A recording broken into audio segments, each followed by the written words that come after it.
Kita berdoa. Tuhan, kami bersyukur hari ini boleh bersekutu dalam waktu yang singkat di tengah waktu kami bekerja. Terima kasih untuk pujian yang kami boleh sampaikan. Terima kasih untuk rekan-rekan yang boleh hadir bersekutu, yang kami boleh dikuatkan olehnya. Dan juga sebentar kami baca firman Tuhan, renungkan firman Tuhan. Kiranya Tuhan berbicara kepada kami sehingga hidup kami boleh terus dibentuk dan bertumbuh di dalam pengenalan dan di dalam kami hidup sesuai dengan kehendak Tuhan. Tolong kami Tuhan, dalam nama Tuhan Yesus kami berdoa. Amin. Jadi tema kita hari ini, jangan menghakimi tetapi hakimi dengan adil ya. Jadi ini adalah sesuatu yang ya kadang-kadang kita tidak terlalu tahu di mana kita menghakimi, di mana tidak ya, di mana tidak. Jadi yang jelas saudara, seringkali kita ini sebagai manusia cepat sekali menilai orang lain ya. Kalau kita lihat di gereja itu ada orang yang datang, yang kemudian berkenalan dengan orang-orang di gereja, ya, kita terus berpikir, wah ini pasti ada maunya ini, ya, mungkin mau cari koneksi, mau jualan asuransi mungkin, seperti itu ya. Atau kalau pakaiannya sederhana, dia datang, mungkin pikiran kita, wah ini mungkin lagi mau cari sumbangan. Atau kalau kita lihat seorang teman yang sekali datang terlambat atau tidak disiplin, ya mungkin pikir, wah ini pemalas ya, dan sebagainya ya. Oh, badannya orang ini besar, wah ini mungkin rakus misalnya begitu ya. Jadi saudara, seringkali kita itu memberikan penilaian, dan seringkali itu kemudian tidak benar ya, seringkali salah juga gitu ya. Mungkin juga bisa benar ya, tetapi seringkali salah ya. Jadi kita hidup di tengah dunia yang menilai dengan terlalu cepat ya, judge too quickly ya. Kan ada kebalikannya, don't judge too quickly. Tapi dunia memang seperti itu ya. Jadi kita menilai orang dengan cepat dari penampilannya, dari statusnya, dari mungkin kesalahan-kesalahan kecil, atau dari omongan-omongan orang lain yang nyeletuk. Dan kemudian kita membentuk penilaian terhadap orang tersebut. Ya. Nah, terhadap situasi seperti ini, Yesus di Matius 7 ayat 1 mengatakan, jangan kamu menghakimi, ya, supaya kamu tidak dihakimi. Ya. Nah, itu satu sisi ya. Nah, di sisi lain, di Yohanes 7 ayat 24, ya, di Yohanes 7 ayat 24, ya, itu Yesus juga memerintahkan, ya, tetap jangan menghakimi menurut apa yang tampak. Ya. Jadi ini pasti sama dengan jangan menghakimi yang tadi. Tetapi hakimilah dengan adil. Ya. Nah, jadi ini kan seperti ada dua perintah jadinya ya, jangan menghakimi, tapi hakimilah dengan adil. Jadi jelas Tuhan Yesus tidak mungkin kontradiksi ya.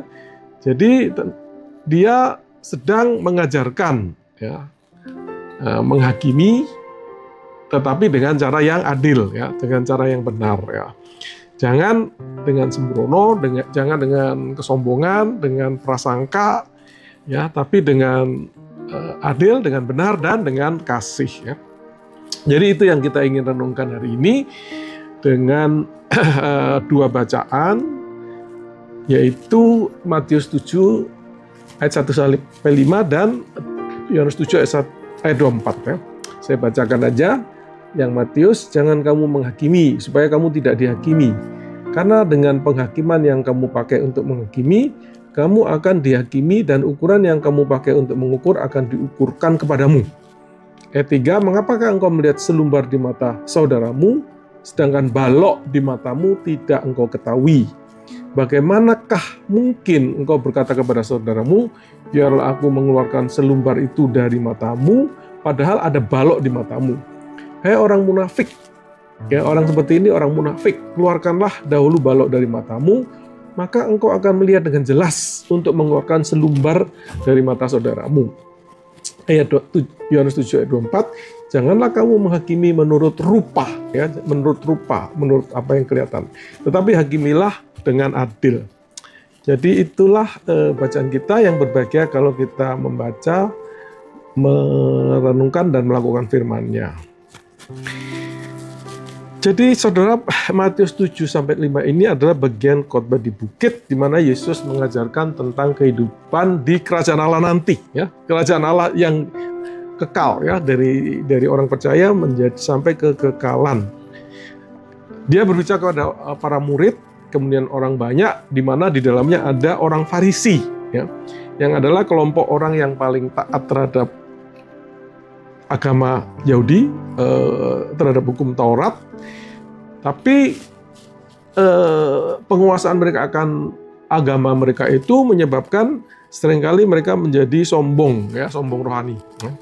Dan kemudian dengan pengetahuan dan dengan sikapnya itu menilai dan menghakimi orang lain, ya, seolah-olah mereka itu paling benar di hadapan Allah, ya. Dan Yesus yang melihat hati mereka itu, ya, yang penuh kesombongan dan juga munafik, ya, karena sebenarnya mereka punya banyak dosa besar yang mereka abaikan, ya. Dan di situ dia menegur, janganlah kamu menghakimi, ya. Sedangkan Yohanes 7 ayat 24 itu latar belakangnya berbeda, ya. Di situ Yesus sedang di Yerusalem, hadir di dalam perayaan Pondok Daun, ya, yang hari-hari ini di Israel sedang dirayakan, ya, sudah selesai kalau nggak salah tanggal 14, ya. Yesus baru saja menyembuhkan seseorang yang lumpuh di kolam Bethesda, ya, yang sudah lumpuh selama 38 tahun. Dan orang Yahudi yang melihat orang lumpuh ini disembuhkan, kemudian bangkit membawa tilamnya, ya, pada hari Sabat, ya, pada hari Sabat itu membuat mereka marah karena ini melanggar hukum adat mereka, ya, melanggar tradisi, melanggar hukum Taurat mereka, ya. Nah, jadi mereka ini menghakimi orang lumpuh ini dan Yesus, ya, apa yang dilakukan itu dari apa yang mereka lihat, ya. Dan di situ Tuhan Yesus kemudian mengatakan janganlah menghakimi menurut apa yang tampak, ya, yang tampak saja, tetapi hakimilah dengan adil. Jadi sesuai dari dua konteks di sini kita bisa melihat Yesus sebenarnya tidak melarang kita menilai, ya, bahkan Alkitab berbicara tentang menyatakan benar dan salah, ya, benar dan palsu dan sebagainya, ya. Tetapi Yesus melarang kita menilai, menghakimi dengan dasar yang salah, ya, dengan kemunafikan dan kesombongan dan ketidakbenaran, ya, tidak melihat yang sebenarnya itu apa. Itu saudara. Nah, itu latar belakangnya. Nah, kita akan melihat dua poin tadi. Pertama adalah jangan menghakimi, ya. Jangan menghakimi. Jadi saudara, di sini kata menghakimi itu pada dasarnya memiliki arti menilai, membedakan, ya, menilai atau membedakan atau memutuskan, ya. Dan di dalam konteks bacaan kita itu sebenarnya maknanya menjadi lebih tajam, ya, karena dikaitkan dengan hakim, ya, hakim. Jadi di sini Yesus melarang kita menilai, ya, memutuskan dalam arti mengutuk, ya, menghakimi, menghukum, ya, menghukum. Seolah-olah kita itu hakim, ya, seolah kita itu hakim, ya. Jadi ini adalah tentang sikap hati kita yang melihat orang lain sebagai orang yang lebih rendah dari kita, lebih berdosa daripada kita, dan kita itu lebih suci dari orang yang kita hakimi itu. Ya. Jadi seolah-olah kita ini dari melihat dan kemudian tahu kedalaman hati atau motivasi orang itu, dan kemudian seolah-olah kita ini punya hak untuk memvonis, ya. Dan itu berarti kita itu mengambil posisi Allah yang adalah hakim yang sesungguhnya itu, ya. Jadi itulah arti dari menghakimi yang dilarang, ya, yang dilarang. Jadi kita bisa melihat contoh di dalam kisah orang Farisi dan pemungut cukai, ya, pemungut cukai. Jadi orang Farisi itu berdiri di depan bait Allah dan dia berdoa. Dia berdoa, ya. Dia doanya ini yang menunjukkan betapa dia itu menghakimi orang lain, ya. Aku bersyukur kepadamu Tuhan karena aku tidak seperti orang lain, ya. Bukan perampok, bukan pezina, bukan juga seperti pemungut cukai ini. Pada saat itu ada pemungut cukai, ya. Jadi dari tidak dari penyelidikan yang jelas, dia menjudge bahwa orang lain itu perampok, pezina, dan pemungut cukai ini yang dia anggap berdosa. Ya. Nah, sementara pemungut cukai itu hanya menundukkan kepalanya dan dia berkata, ya, dia berdoa, Tuhan kasihanilah aku orang berdosa. Dan kita tahu di dalam bacaan itu Yesus tidak membenarkan orang Farisi itu, melainkan pemungut cukai itu. Mengapa? Karena orang Farisi itu telah berdosa besar menghakimi orang lain dengan sikap sombong, ya, dengan dasar karena dia sombong, ya. Sementara sombong itu adalah dosa besar yang dibenci Allah, ya. Sedangkan pemungut cukai itu mengakui dosanya dengan kerendahan hati. Nah, jadi saudara, itulah yang dilarang, ya. Dan mengapa kok kita itu jangan menghakimi seperti itu, ya, menghakimi dari rupa itu, ya. Jadi saudara, ada dua alasan yang kita bisa lihat di dalam bacaan kita. Yang pertama, karena kita ini bukan hakim, ya. Malah kita sendiri nantinya akan dihakimi Allah pada akhir zaman, ya, pada akhir zaman. Jadi saudara, hanya Allah lah yang adalah hakim sejati, ya. Jadi justru kita ini adalah orang yang akan diadili, ya. Kita ini yang akan harus mempertanggungjawabkan hidup kita di hadapan Allah kita, ya. Jadi kalau kita menghakimi orang, ya, bersikap sebagai hakim di mana-mana kita menjudge orang, maka kita ini sedang mengambil alih otoritas Allah sebagai hakim. Jadi di situ Roma 14 ayat 4 mengatakan, siapakah engkau? Siapa engkau? Engkau manusia biasa, ya. Sehingga engkau menghakimi hamba orang lain, ya. Entah ia berdiri atau jatuh adalah urusan tuannya, ya. Jadi saudara, kita itu manusia biasa, tidak tahu kedalaman hati orang, ya. Kita hanya bisa melihat dari luar, dari kata-kata, dari perbuatan, dari satu potongan kecil dari kehidupan seseorang, ya. Bagaimana kita bisa menghakimi orang, ya? Kita hanya bisa lihat rupanya, kita mau menghakimi. Hanya Tuhan yang tahu kedalaman hati orang, sehingga dialah yang memang bisa menghakimi dengan adil. Karena itu kita diminta berhenti menggantikan posisi Allah itu yang yang menghakimi orang, ya. Kita sendiri ini sebenarnya adalah tertuduh kita ini bukan hakim, ya. Nah, saudara, yang alasan yang kedua yang dikemukakan di bacaan itu adalah karena kita ini akan dihakimi dengan ukuran yang sama dengan ukuran yang kita gunakan ketika kita menghakimi orang itu, ya, itu di ayat 2. Jadi ketika kita memperlakukan orang lain dengan cara tertentu, ya, misalnya keras, ya, kita menjudge orang dengan keras, ya, maka ukuran itulah yang akan dipakai Allah untuk menghakimi kita, ya. Yakobus 2 ayat 13 di bawah itu, ayat di bawah itu mengatakan, penghakiman tanpa belas kasihan akan berlaku atas orang yang tidak berbelas kasihan. Tetapi belas kasihan mengalahkan penghakiman, ya. Mengalahkan penghakiman, ya. Nanti mungkin saya singgung sedikit artinya, ya. Nah, itulah saudara mengapa kita jangan menghakimi. Jadi kita tidak menghakimi berdasarkan rupa, dan alasan kenapa kita jangan menghakimi karena kita bukan hakim, ya, dan kita diingatkan kalau kita menghakimi dengan cara kita yang tidak adil itu, cara itu akan digunakan Allah untuk mengadili kita, ya. Nah, kemudian poin berikut lagi.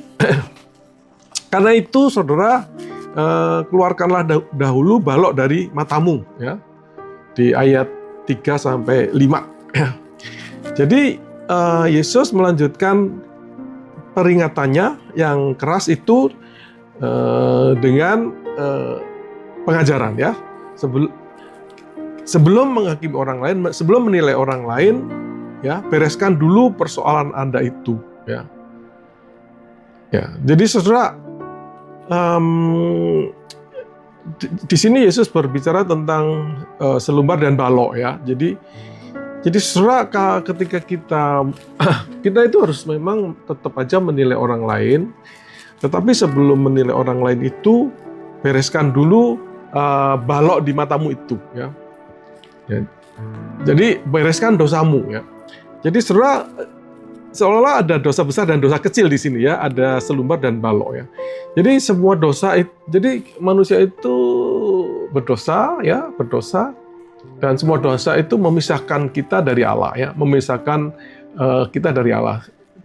Kalau kita orang percaya, maka yang dirusak adalah persekutuan, ya, hubungan baik dengan Allah itu, sehingga kita tidak bisa menikmati kehadiran Allah, ya. Jadi semua dosa sama, ya, bersifat seperti itu. Tetapi saudara, Alkitab itu berbicara tentang dosa yang berbeda dalam arti konsekuensinya, ya. Konsekuensinya itu ada yang sangat merusak, ya, ada yang lebih terbatas, ya. Jadi walaupun sama-sama menjauhkan dari Allah, tetapi konsekuensi dosa itu ada yang merusak, ada yang lebih terbatas, ya.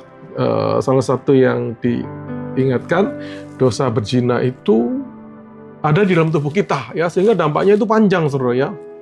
Ya, nah, dosa-dosa seperti sombong itu sangat dibenci Allah karena itu dampaknya luas, ya. Kita kemudian bisa berdosa yang lain, ya, bisa munafik, bisa menghakimi dan sebagainya, ya. Nah, jadi saudara, kata balok, ya, itu, ya, balok, saudara, ya, itu kayu besar yang menyangga atap rumah, ya. Sedangkan selumbar itu serpian kayu kecil, ya, bisa seperti debu kayu gitu. Jadi ini kontras yang ekstrim, ya. Jadi Yesus mengatakan bahwa singkirkan kayu yang menutupi matamu itu, ya, sebelum membersihkan debu kayu kecil di mata orang lain, ya. Nah, ini memang agak seperti tidak masuk akal, ya. Tetapi inilah yang sering kita lakukan, saudara, ya. Seringkali kita lakukan seperti itu. Jadi selumbar melambangkan kesalahan kecil, ya, kesalahan dengan dampak yang kecil. Sedangkan balok menggambarkan dosa yang besar, ya. Dosa yang besar itu seringkali kita tidak tahu, saudara, ya, bahwa dosa besar itu, ya, itu tadi, saudara, mudah menghakimi, ya, itu kadang-kadang disebut roh yang kritis itu, yang critical spirit itu, yang sikap yang mudah menghakimi, ini adalah sesuatu yang balok, ya. Sombong itu juga balok, ya. Munafik, ya, jadi apa yang kita di dalam hati dan di luar berbeda itu juga adalah balok. Sedang selumbar adalah kesalahan yang kecil, ya. Kesalahan-kesalahan yang relatif kecil dan juga bisa sesuatu yang sebenarnya bukan kesalahan, ya, tetapi dilihat sebagai kesalahan, seperti nanti contoh orang yang yang disembuhkan pada hari Sabat itu, ya.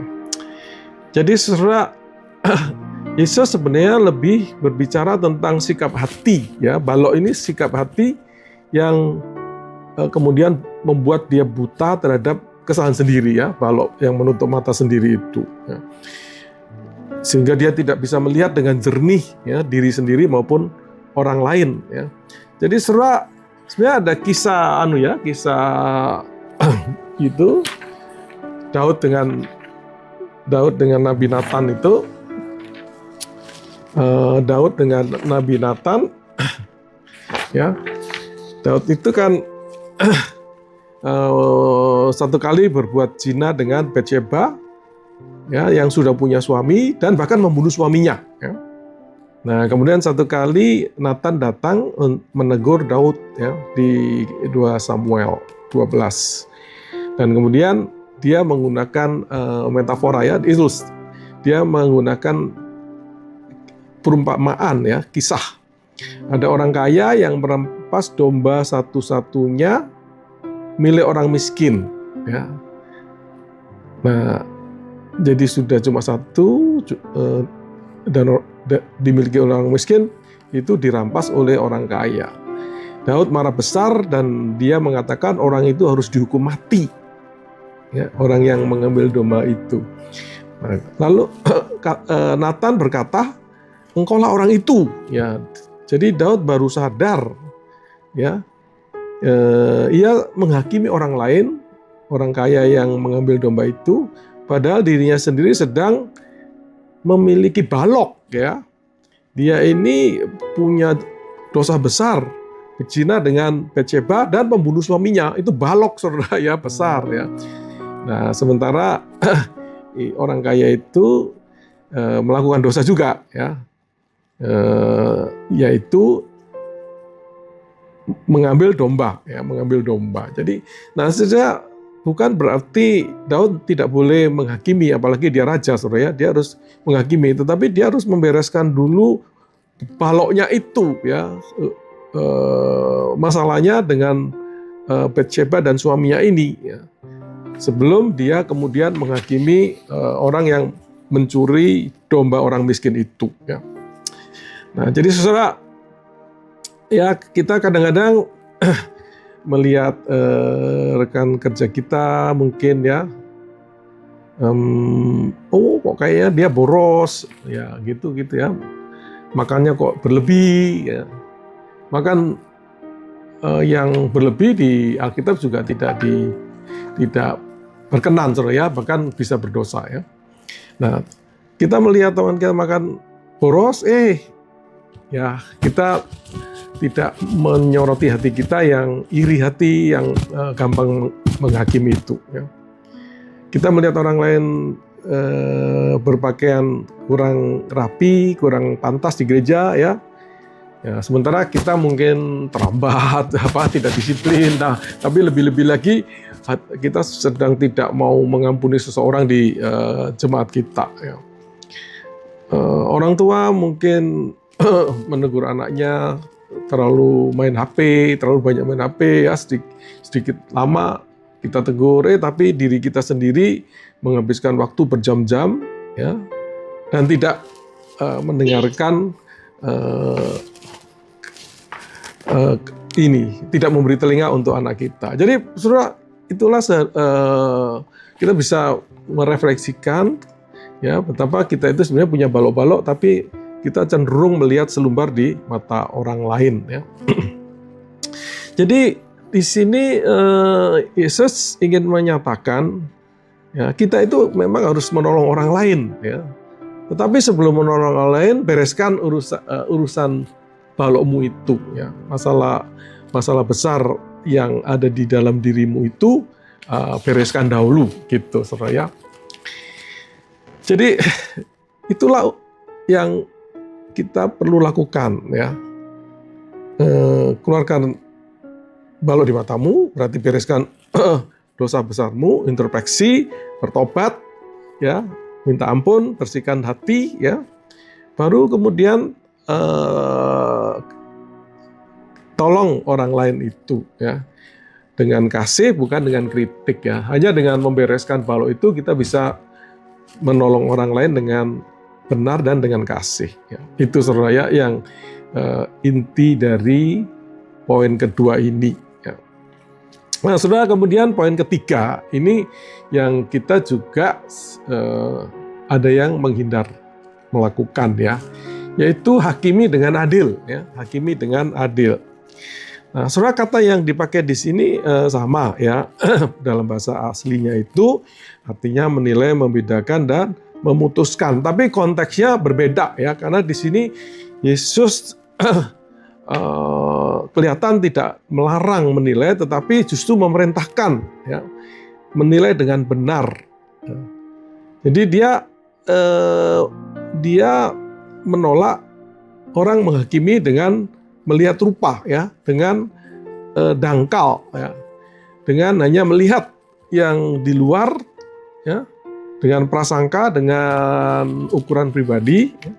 Tetapi dia mau orang menghakimi dengan adil, ya. Jadi saudara, di dalam latar belakangnya itu tadi, ya, yang Yesus menyembuhkan orang yang sudah 38 tahun lumpuh di kolam, ya, di Bethesda, ya.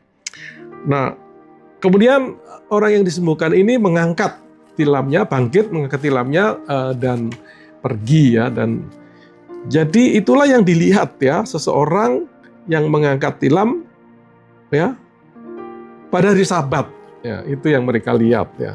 Nah, saudara, mereka melihat rupanya itu, mereka tidak lihat di balik rupa itu, ya, betapa orang ini telah menderita 38 tahun, ya. Betapa Allah itu mengasihi orang-orang ini, ya. Jadi saudara, kalau ada orang bisa disembuhkan dengan mukjizat seperti itu, ya, dan itu memang kan kalau kolamnya bergolak dianggap itu malaikat turun untuk menyelamatkan.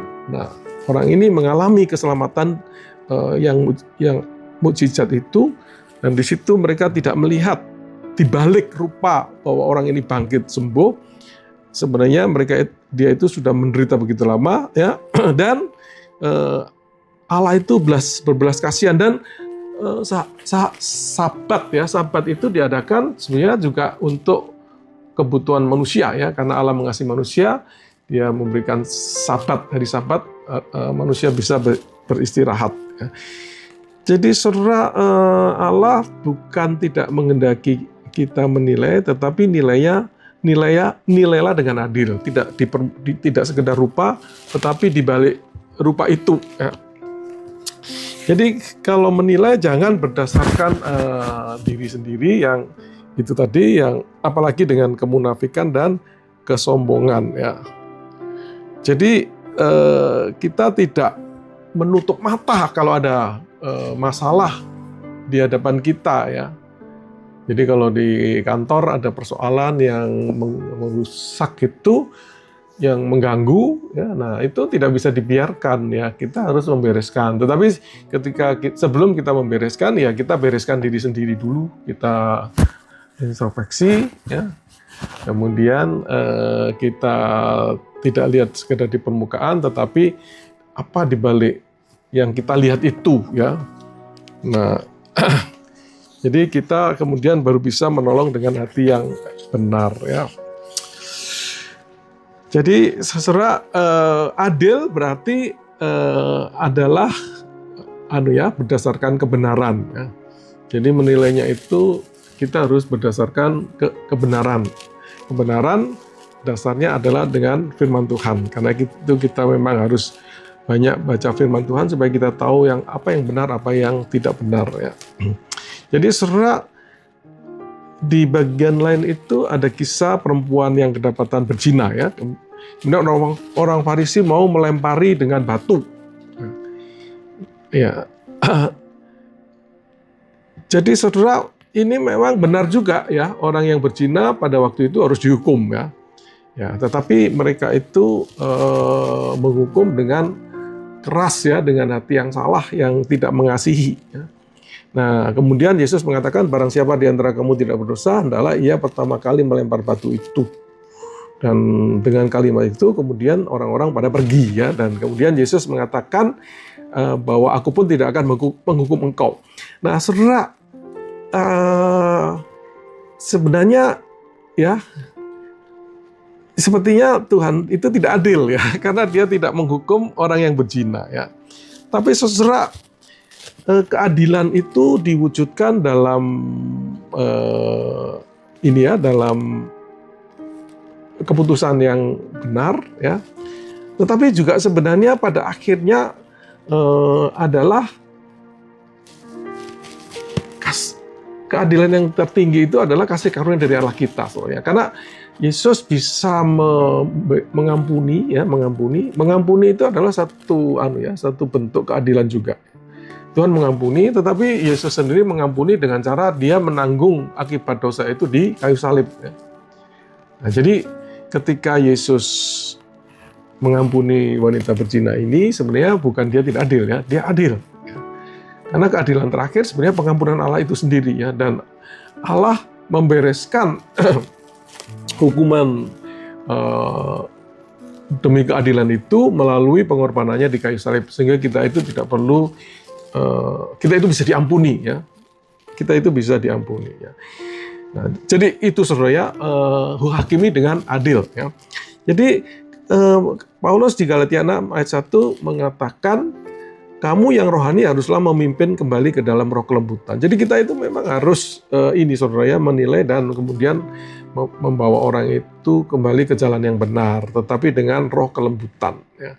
Jadi karena itu kita bereskan kita, balok kita, dan kemudian kita menolong orang yang punya selumbar di matanya ya.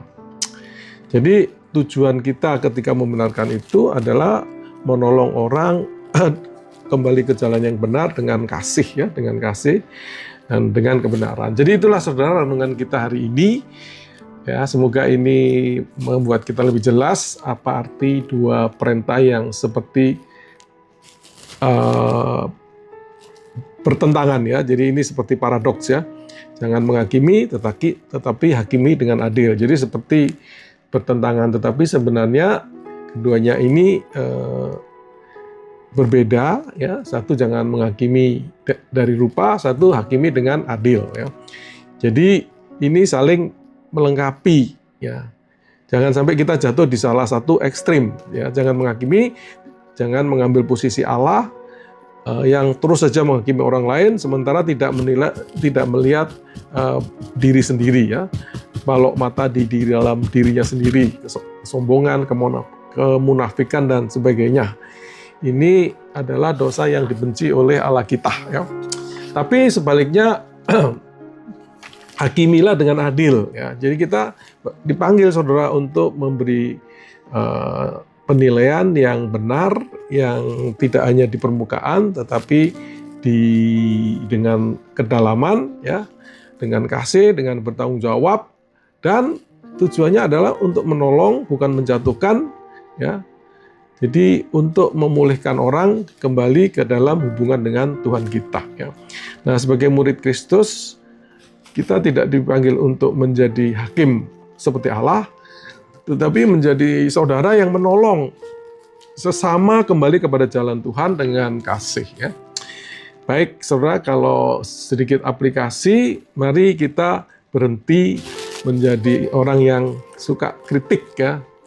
Mari kita sering periksa hati kita sendiri, apakah ada dosa yang belum kita bereskan. Jika perlu kita tegur orang ya dengan kasih dan lembut ya. Kemudian yang keempat, gunakan firman Tuhan sebagai standar. Karena itu banyaklah belajar firman Tuhan, karena dia satu-satunya ukuran kebenaran ya. Kemudian yang 5, latihlah rendah hati ya. Karena rendah hati ini menolong kita untuk tidak menjadi hakim ya. Kalau kita sombong dan kita cenderung menghakimi orang lain. Tapi kalau rendah hati, kita lebih mudah melihat diri kita itu sebagai manusia yang berdosa juga, dan dengan demikian kita juga punya empati ya dengan orang yang berdosa, dan ketika kita menolong dia itu kita sadar kita juga sesama orang berdosa ya. Nah, yang 6, kita bisa praktekkan. Mungkin selama ini kita sering menghakimi hal-hal yang remeh. Mari kita berhenti saudara ya, mari kita berhenti menghakimi hal-hal yang remeh. Eh, Nah, di area mana kita perhatikan di area mana kita perlu menilai dengan adil ya, dengan hati yang bersih dan penuh kasih ya. Jadi kita harus mempraktikkan dua hal ini sekaligus ya, berhenti menghakimi hal-hal yang remeh, dan kalau ada hal-hal yang serius ya kita harus bereskan ya. Itu renungan hari ini. Nah, untuk sharingnya saya punya 2 pertanyaan. Mana? Oh, belum saya belum saya ketik. Jadi saya coba lihat. Jadi ada dua sebenarnya saya bisa bacakan, tapi coba saya kalau bisa saya stop share dulu ya. Saya stop share dulu, saya coba cari. Ada 2 poin yang mungkin bisa kita inikan. Ini ya yang kalau mau atau yang lain juga boleh. Menurut Anda mana yang lebih banyak orang lakukan? Menghakimi orang lain atau tidak menghakimi? Tidak menilai. Bagaimana pengalaman Anda sendiri dengan menghakimi dan jangan menghakimi? Mana yang lebih banyak kita lakukan? Baik, saya kembalikan ke Martin ya, untuk mengarahkan sharing ini. Baik, terima kasih Pak Hari untuk renungannya. Jadi teman-teman habis ini biasanya kita sharing. Teman-teman boleh memperhatikan pertanyaan untuk refleksi dan diskusi ini, dan jika ada pandangan masing-masing silakan segera ya. Jadi boleh langsung di open mic-nya dan langsung bicara. Gitu. Tapi saya tadi berterima kasih pada Pak Hari untuk membawakan firman Tuhan